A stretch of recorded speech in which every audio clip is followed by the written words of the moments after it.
आज म्हटलं की थोडासा स्वतःसाठी वेळ काढावा. तर माझे केस बघू शकता तुम्ही किती डॅमेज झालेत, कारण खूप दिवस झाले हेअर स्पा वगैरे काहीच केला नव्हता. आणि हेअर स्पा केल्याने माझ्या केसाची ग्रोथ खूप छान झालेली आहे. बट आता म्हटलं खूप दिवस झाले एकदा करूया. आणि तुम्ही बघू शकता हाताचं वॅक्स वगैरे करून घेतलं. मी त्यांना घरीच बोलवते, कारण त्या घरीच होम सर्व्हिस देतात. खूप छान सर्व्हिस आहे त्यांची. आणि आता इथे मी शेवटचा क्लिप आधी ॲड केलेला आहे. तर सर्वात प्रथम त्यांनी छान अशी क्रीम अप्लाय केली, खूप छान. आणि खूप वेळ मसाज देतात. मेन म्हणजे मला त्यांचं ते काम जास्त आवडतं की मसाज खूप वेळ देतात आणि खूप रिलॅक्स फील होतं. आणि असं वाटतं की कधीतरी स्वतःसाठी ह्या सगळ्या गोष्टी केल्या पाहिजे, कारण काम करत करत स्वतःला देखील वेळ दिलाच पाहिजे, आहे की नाही. त्यामुळं म्हटलं की नाही आज करायचं. आणि काम चालूच होता साईडला, माझ्या साड्या वगैरे मी करून ठेवलेल्या. त्या म्हटलं की ठीक आहे आता काय करणं, म्हटलं नाही एका साईडला सरकवून ठेवलं आणि पहिलं हे करून घेतलं ते आल्या तर. आणि तेवढ्यात माझे कस्टमर चालूच होत्या. तर काकू आले होत्या, एक माझे जे कस्टमर आहेत त्या आल्या होत्या. तर त्या मग मला विचारत होत्या की तू किती दिवसाला करते काय.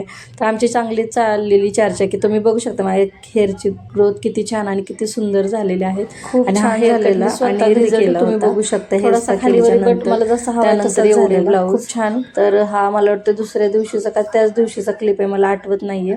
तर या कस्टमरचा असा प्रॉब्लेम होता की ह्या माझ्या खूप जुन्या कस्टमर आहेत आणि ह्यांचा एवढा स्टॉक असतो. कधीच त्या आल्यात आणि 1-2 ब्लाऊज घेऊन आल्या म्हणून नाही, त्यांचे खूप सगळे ब्लाऊज. आता हे लग्नाची ऑर्डर होती त्यांची, कारण हे त्यांच्या लग्न होतं त्यांच्या घरात आणि त्यांनी एवढे सगळ्या साड्या ब्लाऊज सगळे काढलेले. ह्याच्या आधी पण मी 1-2 दिवसाखाली ऑलरेडी भरपूर असं स्टॉक दिलेला. तुम्ही बघू शकता एवढ्या सुंदर सुंदर साड्या. आणि गेल्या वेळेस की काकू बोला असं बोलल्या की त्यांचा जो ब्लाऊज आहे तो व्यवस्थित नाही बसला. मला एवढं वाईट वाटलं. मी म्हटलं की काकू एवढे ब्लाऊज आपण शिवते, कधी प्रॉब्लेम नाही झाला. मग त्या आल्या, मी बघितलं तर मेजरमेंटमध्ये प्रॉब्लेम झालेला, त्यांची थोडीशी तब्येत वाढलेली. आणि एवढं सगळं करून पण 4 ब्लाऊज होते, 4ही ब्लाऊज फिटिंगमध्ये परफेक्ट नव्हते बसले. तरी पण त्या चिडल्या नाहीत वगैरे. तरी त्यांनी ते मी ब्लाऊज त्यांना रिपेअर तर करून दिले आणि त्या म्हटल्या ठीक आहे. आणि त्यानंतर त्यांनी एवढे ब्लाऊज आणि एवढ्या साड्या, सगळं एकाच कस्टमरचं आहे सगळं. त्या म्हटल्या की ठीक आहे ना, कधीतरी होत असेल आणि मी पण खूप दिवस झालं तुला मेजरमेंट वगैरे दिलं नाही आहे. आपलं किती दिवसाखाली तू माप घेतलं आणि त्यावरतीच आपलं चालू आहे. वर्ष होऊन गेलं असेल म्हटलं की त्याच्यावरतीच तू चालले हे ते. मला एवढं छान वाटलं. म्हणजे आमच्या दोघींचं जवळजवळ खूप वर्षापासून म्हणजे त्या माझ्याकडे येतात आणि खूप छान आमच्या दोघींचं म्हणजे हे आहे काम, त्यांचं पण आणि माझं पण, म्हणजे कधीच काय होत नाही आहे. आणि ते तसं झालं, मला एवढं वाईट वाटलं की यार म्हटलं एवढं त्यांचं म्हणजे असतं कामाने असं झालं. पण ते अजिबात काही चिडचिड वगैरे काय नाही. फक्त म्हटलं की अगं मला जिथं घालायचं होतं ना तिथं प्रॉब्लेम झाला, म्हणजे मला तिथं घालताच नाही आले ते ब्लाऊज फंक्शनमध्ये. आणि त्या फंक्शनसाठीच्या साड्या होत्या त्याच फक्त टाईट झालेल्या आणि त्यांना खोलायला तिथं वेळ नव्हता. पण मला खूप वाईट वाटलं. मी मग म्हणलं काकूनला की नाही, म्हटलं नेक्स्ट टाईम असं कधी नाही, म्हटलं ठीक आहे.